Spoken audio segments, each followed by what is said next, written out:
In Game of Thrones, my favorite character's name is called Rogo. He was a tough warrior, and he loved his wife. One time, one of his own soldiers disrespected her. He stood up for her, and he fought that warrior to death. But before they started their battle, he let that soldier stab him in the shoulder. And even though he went on and won that battle, he died 3 days later because of sepsis. Sepsis is the leading cause of death in US hospitals. It kills more people than breast cancer, AIDS, and prostate cancer combined. What makes it so deadly is that you have to give the patients the correct antibiotic right away. In fact, for every 1 hour without proper antibiotic, there's 7% less chance of survival. But the only way to tell a correct antibiotic is by a blood culture. Blood cultures can take up to 48 hours to develop, and that is time most patients don't have. That is why we developed Aztec. It is short for Antibiotic Susceptibility Technology. What Aztec does is, it can first confirm if there's bacteria in the blood. And second, it can tell us what the best antibiotic is to fight off the infection. And all of that is done in less than 1 hour. Aztec is of two components. First, you have a microfluidic kit. This is sold for $100. This is how much it costs per test. What the microfluidic kit does is that it isolates the bacteria from the blood and then deposits it into an analysis chamber. This analysis chamber is inside an analyzer. This is a one-time cost of $10,000.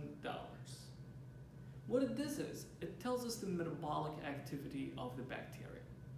In other words, is the bacteria dead or alive? And by adding various antibiotics to the sample, we will know what the best antibiotic is that affected the metabolic activity. We have tested our first prototype with infected mice. For example, in the case of salmonella, we showed that it is sensitive to gentamicin, while it was resistant to vancomycin. And this is significant because vancomycin is one of the most widely used antibiotics in the United States. Aztec is regulated by the FDA. We think it is a Class 2 medical device. We will require 510(k) for it, and we have picked Lytec 2 to be our predicate device. We have applied for a patent with a priority date of June 2017. We understand there's competition in the market. Some of these devices take too long, others will detect dead bacteria in the blood, and others, though advertised to take less than a day, they need prior incubation. With Aztec, we have overcome all of these problems.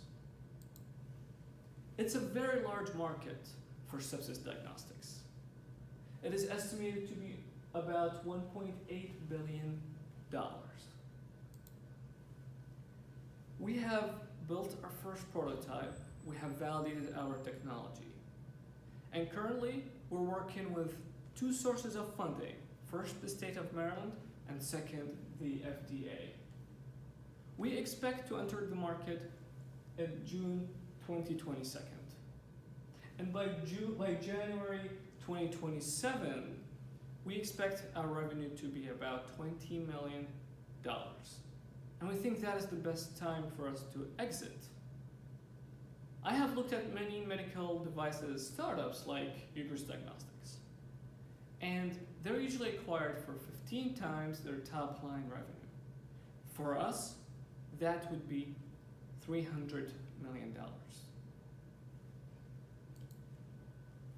Our team is, of course, myself as the Chief Executive Officer, working with Ben, who's the Chief Technology Officer, and Dr. Montayu as our Chief Marketing Officer. Together, we're bringing Aztec to the market, so all of our sepsis fighting warriors have a new weapon. Thank you.